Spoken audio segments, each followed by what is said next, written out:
Welcome into the WCIA 3-in-1 podcast. Marlee Wierda alongside Andy Olson. Andy's second podcast. Woohoo, good things. How does it feel? I know this is your first week in sports, kind of part-time in sports. Tell us a little bit about what you did and what maybe you liked about being a part of the team for once. Yeah, so we're doing like this hybrid system right now as we wait for more sports to come back. So for 2 days of the week, I am with the sports team. And what I did this week, let's see, on Wednesday, went over to Covington, Indiana, because they are playing football over there, high school football. And we just wanted to get an idea of kind of what that looks like in a pandemic. I know here in Illinois, we're all kind of waiting and seeing, like, hopefully they're going to play in the spring, and what is that going to look like? So decided to head on over there and see what it looks like with what they're doing. And it looks a lot like high school football, just with more masks, more temperature checks. Yep. And, and it was a really cool insight being able to hear from the coaches and the players over there what it's like playing in the middle of this season. It's not one that any of us have ever seen before.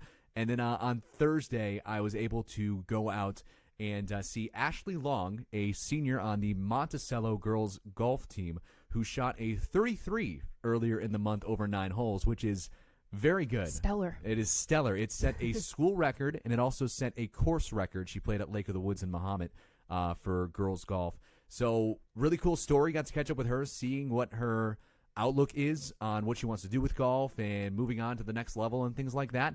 That should be coming up shortly. And it was a lot of fun to catch up with her and really integrate myself into the team, where I did the podcast first, announced it on social media, but now we're turning content finally, and hopefully it'll be more and more and more, and then sports will come back, and then this will be like no big thing anymore. Right. And it's funny because a lot of that you kind of mentioned about, football being played in Indiana and just football happening in other places everywhere else besides Illinois is sort of what we have on deck today. So we'll talk about Big Ten football and kind of these reports. I don't want to necessarily say rumors, but like buzz that's kind of There's building. a lot of buzz. There's people with sources who are tweeting sources things. in quotations. So we'll get into that in just a little bit. We'll also talk about the NFL starting back up. I think that's something we all needed this week.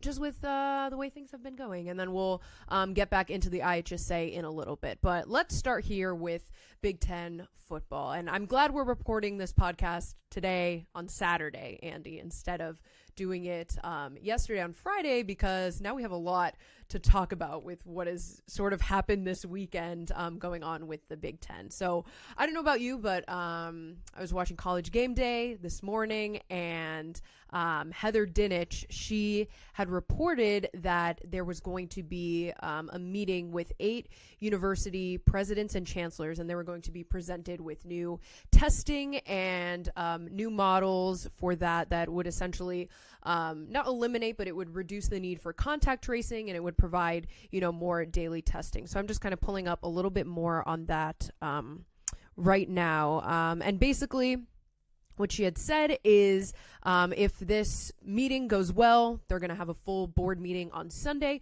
which could lead to another vote. Then later on, Pete Thamel, is that how you say it? Thamel? We're going to go with it. Pete Thamel from Yahoo Sports. He said that, this is from his Twitter, he said the Big Ten presentation by the Return to Competition Task Force has ended successfully today. The full 14 Big Ten chancellors and presidents will meet tomorrow on Sunday and are expected to vote to return to play in the next 72 hours. So by the end of the week, big things might change. So a lot has happened over the course of a couple days. Let's break it down a little bit, maybe just starting this morning.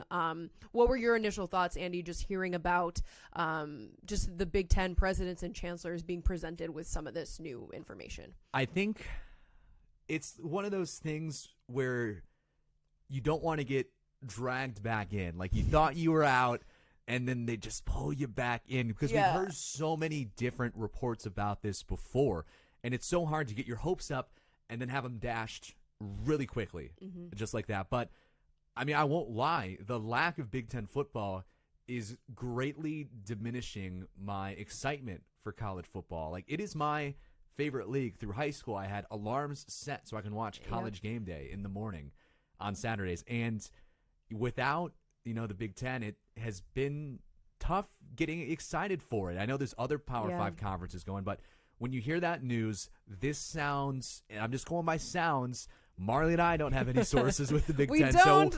So this, from what it sounds like, it sounds more serious than, I guess, the other the other reports.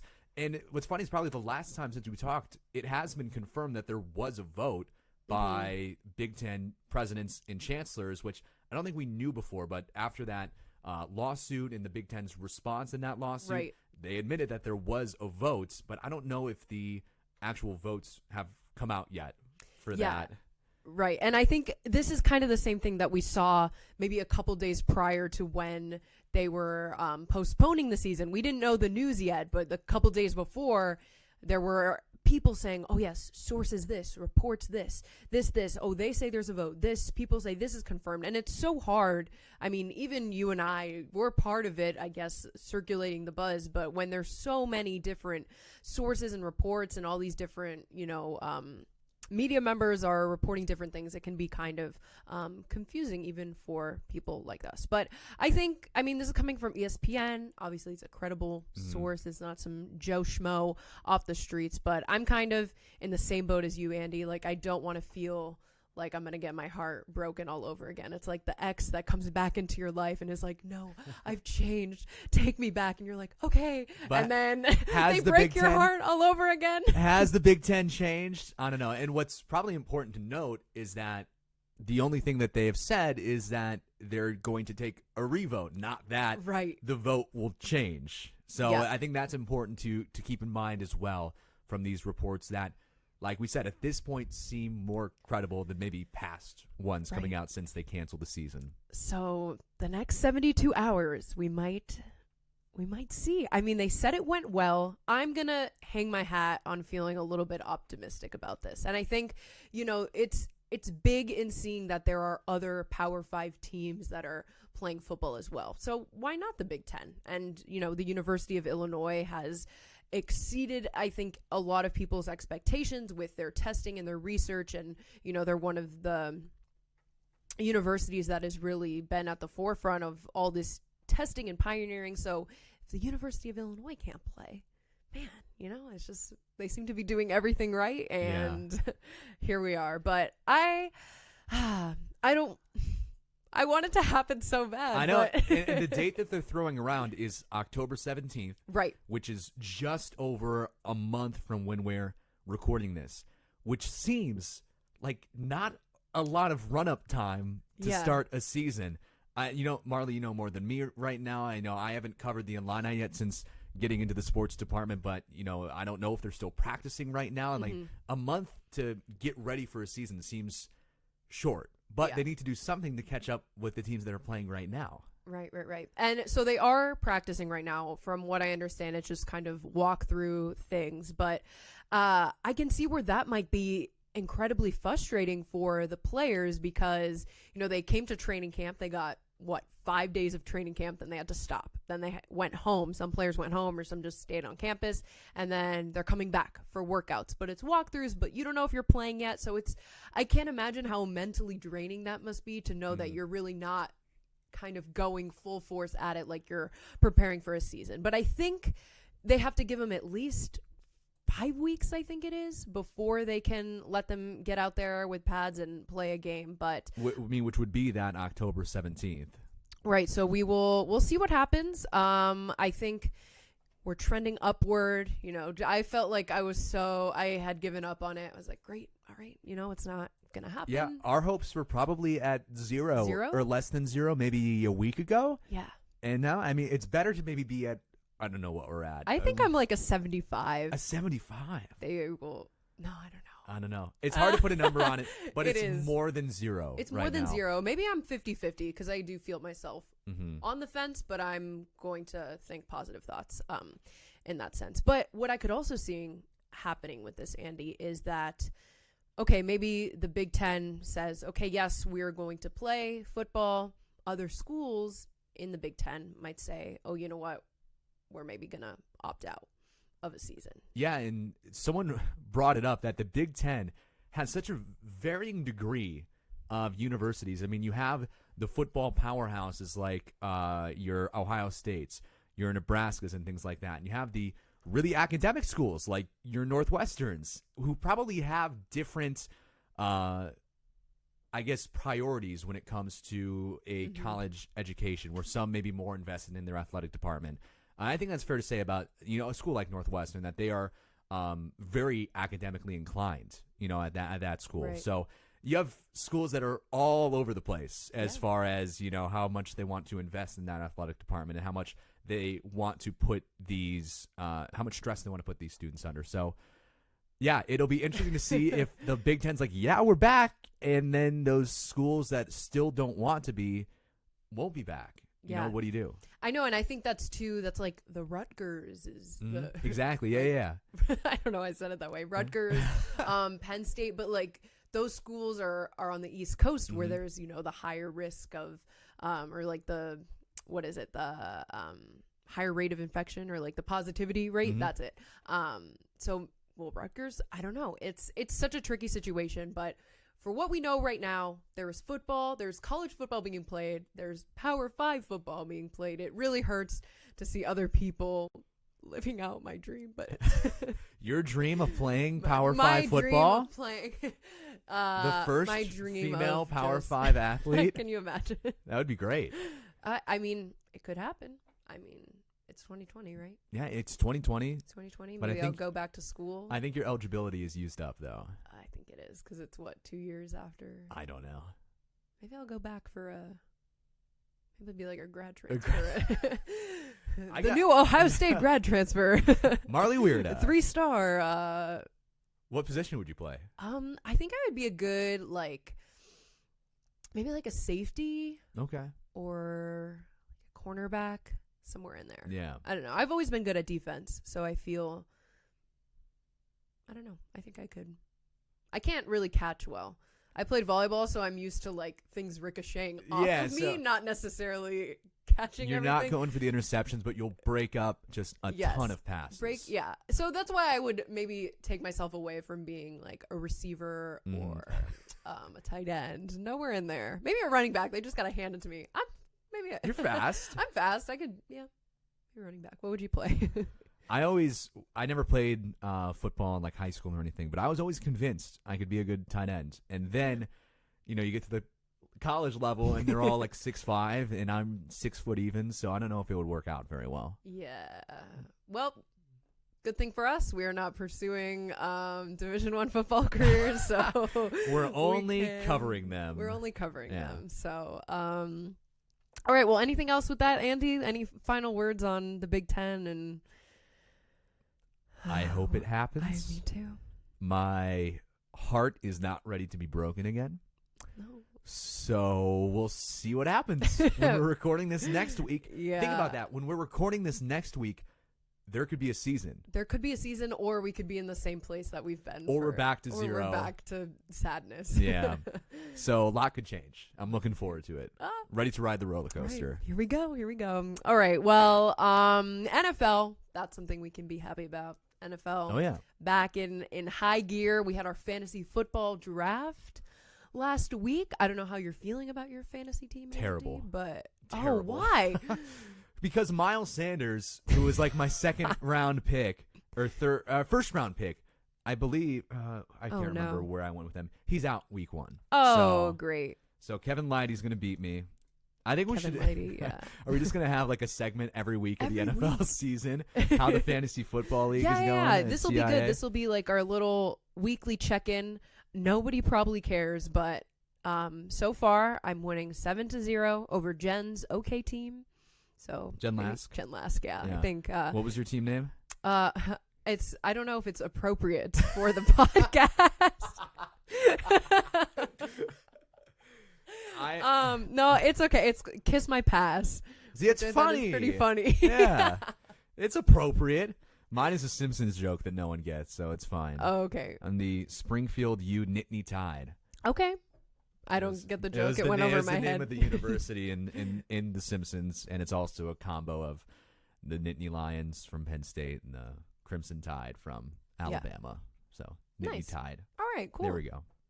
I got love a it. theme. We love it. Yeah. So, I mean, this will be a little fun. I don't know. I'm not really big into fantasy football. I think Kevin Lighty, our chief meteorologist, just kind of coerced me into it after I did it last year for the first time. I'd never done a fantasy football league before then.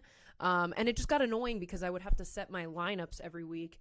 And I would forget. I'd be like on Thursday. I'm like, oh, shoot. Oh, my gosh. Now I have like 5 players that have a bye this week. And I forgot to. We'll just remind you. Yeah. every Thursday. I think I need to set an alarm or something. Yeah. But I also don't like. Because we're playing for money with this, right? So I just don't like betting on stuff that I can't really control. That's not within. Like, I have no control if my running back does well. You do have control. You got to be the best general manager out there. I guess. You can be the best general manager out there. But I think what this all means, I mean, we just went on a tangent about fantasy football for however many minutes. I think what this all means is that it's nice to have the NFL back. And it's one of I think the first sports returning that I'm not as worried about the COVID stuff with, because we've seen the other leagues already return and do pretty good with it. Good. We I talk mean, there about was that little blip in baseball. There's the blip in baseball, but they're doing better now. All the teams are playing. NBA, NHL are in their bubbles. Soccer overseas is doing great. Yeah. So I think it was just tennis golf. Yeah, I think it was just nice to not have that be the first worry in my mind with the return to sports, because like I said, we've seen it done, and that was nice to kind of feel back into the groove of things a little bit. For sure. How did you feel on Thursday? Because I almost felt like it wasn't real. I think that's how everyone feels, right? Yeah. I was like, it's been so long since I've seen football on my television, like an actual. I mean, not to knock any of, maybe these other college football teams that played on week 1, but I was like, wow, this is really happening. So, yeah, it's surreal. I think honestly. And maybe it's the big names in the NFL that like made it different than those week 0 college football games, but it really snuck up on me because I have in 3 fantasy leagues now, and that's how you can always tell like when the season's starting when you're doing those drafts. I did all of them within a week of the first game because there was no like preseason to get you ready or anything. I mean, usually like everyone is just consuming the media from all of the reporters that go to practices and training camps, but they really couldn't this year. So everything happened so quick that I think maybe me and you were a little bit taken aback by, it's opening Thursday. Yeah. Patrick Mahomes is playing. Weren't they just in the Super Bowl? You could say it's truly a fantasy football. Oh, right? Because I feel like we're almost living in a fantasy just from this, I don't know, the past couple of months that it's been. Does anything feel real anymore? I don't know. It doesn't. But yes, we're glad to have that. What's like the song that they play before? It's like Which the one? NFL music. There's like different NFL I know. music. There's like the one in particular that I have in my head that I like remembered listening to on like a Sunday. Like I don't want to say it's like it's not that, but it's I don't know the same kind of tune. It's like in my head, but I can't verbalize it. Should we be on brand and go? Is it the CBS? I think football it's the music? CBS football music. Yeah. Okay. Good. I don't want to sing it on a podcast. I don't think anyone needs to hear that. But just so everyone knows. You don't want to try? I don't want to try. Do you want to try? No, I already tried and it's not sorry. coming to me, but I only have other football themes stuck in my head. That's fair. I can't think of that one right now. There's 2, they all sound too similar. So I cannot differentiate them in my head. It's just that good feeling music that you get knowing there's football on TV. So you turn it on happy. And you're like, you're ready to run through a wall. Yeah. I think is the music that we're thinking of. But perfect. That's back. It is on a loop in my head. And Marlee, you follow the Dolphins, correct? Kind of. I guess. I so I actually grew up in a more of like a college football household. Okay. Both of my parents went to Michigan, so it was Michigan football every Saturday. So I don't think I've really adopted an NFL team yet. I did grow up in South Florida. I've been to plenty of Dolphins games, but I don't know. I don't know if they were really ever my team. You know, I didn't feel like super You didn't have a connected jersey? to them. No, I never had a jersey. I was also more of a basketball fan too. Yeah. Like I was big into the Heat. Eastern Conference Finals. Absolutely, but yeah. So I mean, if the Dolphins are going to the Super Bowl, I'm cheering for them. Oh, I'm sure. You know, like we're about to make like a Dolphins themed cake, and like we're going all out. But on any Sunday, I'm just kind of like, I'm a fan of the game. You know. Should we have now? Former sports department member Craig Choate has his own predictions. He went all the way. Oh. Should we really quickly think of who we think is going to be in the Super Bowl? I'm talking each one of us maybe has 20 seconds to think of this. I think if I'll go first just to get our predictions out there. Oh God. Okay. You can think while I talk. In my head I'm working through the calculations right now. I'm going to go with the Saints coming out of the NFC and the Ravens coming out of the AFC. Okay. And I'm going to go Ravens Win in it the all? Super Bowl. Just because they're kind of following, like Lamar Jackson, going to follow that Patrick Mahomes route. Second season, he's a starter and then gets knocked out of the playoffs. Third season in the NFL, he's going to go all the way to Super Bowl and win it. So I'm going to go Ravens over Saints real quick. Was that enough time for you to So quickly I'm like throw very together? visual. Like if somebody was like, name any NBA team, go now, I'd be like, oh my God, what teams? So I'm like a very visual person. Have you ever seen that video of I think it's Billy Eichner going up to someone on the street and just gets in this person's face with a mic and says, "Name a woman for $1." Yes. And the person And she's couldn't like, think I of don't them. know. She's I don't like, know. I don't know. That's you with any team when someone tries to get in your face and Yes. like name a team. Got it. Okay, here we go. I kind of want to say Dallas. Okay. Dallas. Yeah. And then let's see. Dallas coming out of the NFC Mm-hmm. with Dak Prescott and Zeke Elliott.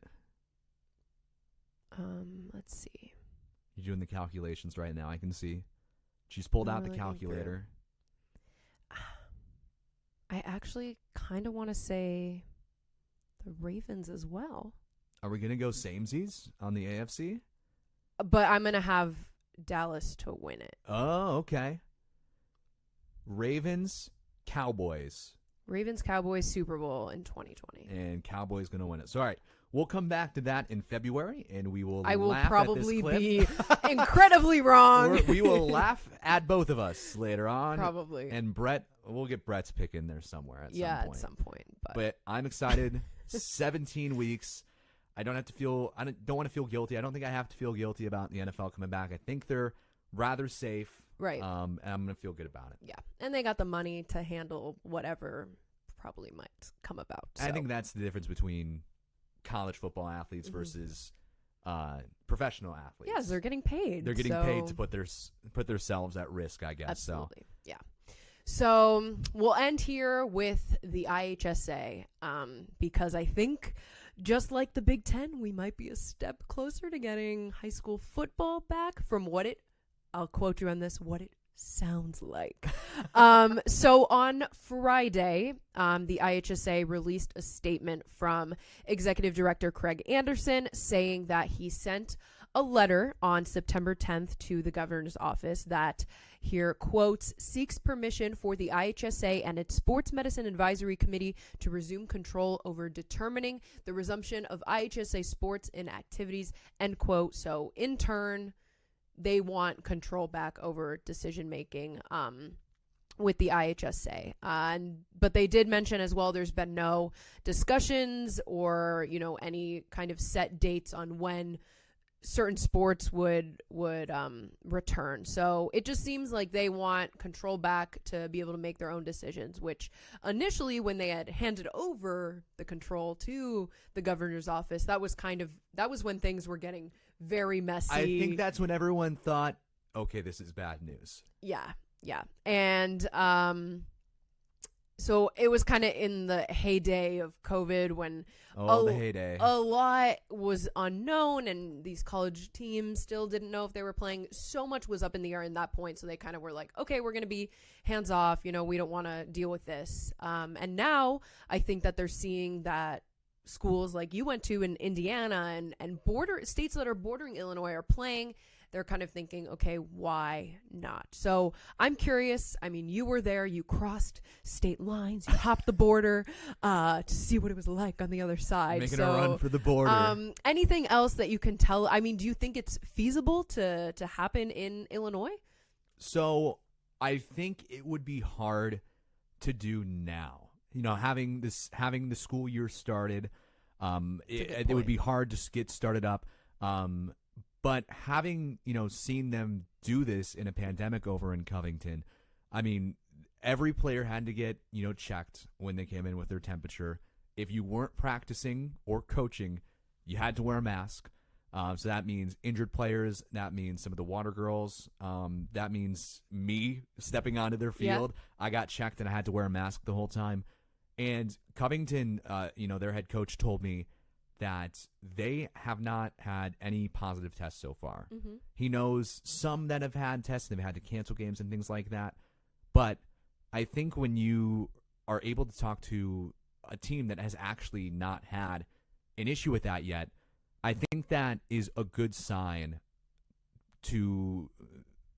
it's a good sign that this is going to be safe, that it is possible in March. Now, hopefully, all of this is over with in March, and they can get kind of a semi-normal season going for all sports, not just football. We are going to be working out of our minds, I think, during that stretch from basketball into football into baseball and everything. But I think that's to say if it happens. If it happens. I think this step from the IHSA, I think, means that they are ready to, they have a grasp on things when they relinquished that decision-making power. I think that too much was going on. They're like, we don't want to make the wrong decision. We don't have a grip on this. Now it's been a couple months. Things have not, I don't want to say calmed down, but they've had time to adjust with these delays, right, and be able to think and to make these decisions. So I think this is good news for the rest of the sports starting on time, because they released that schedule of when they wanted to do things. There are sports being played right now: golf, tennis, swimming. Golf, tennis, swimming, cross country. Cross country. There we go. I knew I was missing one. And those things are going on successfully, because I think we can classify it as successful because they haven't been stopped yet. Yeah. So I think that means that it's happening successfully.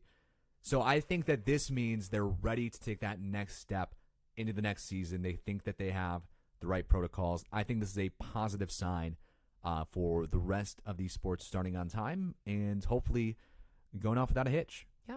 And I'm just playing devil's advocate here, but maybe we're looking at this in the complete wrong way, and, this might even just not be anything. There's, hey, we're taking back control, but we're going to go with what we had initially decided. But I think it's definitely a good step that they are trying to regain this control. Who knows if they even get it?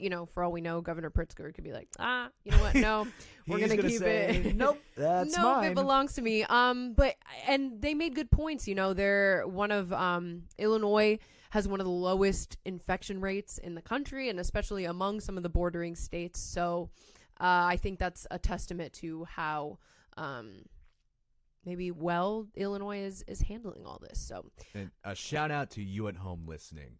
Good job on taking it seriously. We all deserve a pat on the back. We all do. We'll take that moment. It's been a long. I wish there was video for this podcast. I know. Usually we have video, but they our camera was taken away from us. So, anyways, we are here, videoless, but all good things. All good things. All good things. Hopefully, positive things to look forward to in the future, and we're just gonna throw out the good vibes. Good vibes only. Good vibes only here. All right. I do want to mention before we finish up here. Oh yes. I am also. Any last words? Any last words? My last words are: we're recording this on Saturday, like we mentioned already. Right. The Premier League is back, and I am so excited. I know I'm the resident soccer guy now. My team don't play until next week, but like I mentioned earlier, it is nice not to have to worry about the COVID stuff because the Premier League has already restarted once during a pandemic, and now they're starting their 2021 season again, and I am so excited. I watched so much soccer today as well as college football. So happy I just wanted to put that out there into the world. People need to jump on the Premier League bandwagon because so much fun, and I'm sure I will bring it up on a podcast again during the season at some point. I'm sure you will. I am excited about that, and I just wanted to get that off my chest. Is Manchester United in the? They're in the Premier League. They're in the Premier League. Yeah, they are. So my dad brought me back a jersey. Really? So when my dad would go on business trips when I was younger, he would always bring us back like a little souvenir. I don't think it was a real jersey. It was probably like a T-shirt. I call it a jersey. I'm like, oh yes, I had this jersey. No, it was like a little like Manchester United T-shirt thing. So it was nice. Well, maybe you could have been a Premier League fan before. I think so. So maybe. But I'm not saying that would be my team, but maybe they would be. Well, Aston Villa, my team, did beat Manchester United in a friendly today. Okay. Because neither team was playing this week because of blah blah blah. Some teams were playing in Europe. Right. Whatever. They're not starting on time, so they're like, we'll just play a friendly real quick. Mm-hmm. My team won that one. So all right. Good day. Well, come on, Man U. We're gonna get Andy's team next time. You don't have to worry about that. Man U's pretty good. All right. Well, that'll do it for us on the WCIA 3-in-1 podcast. For Andy, I'm Marlee. We'll see you here next week.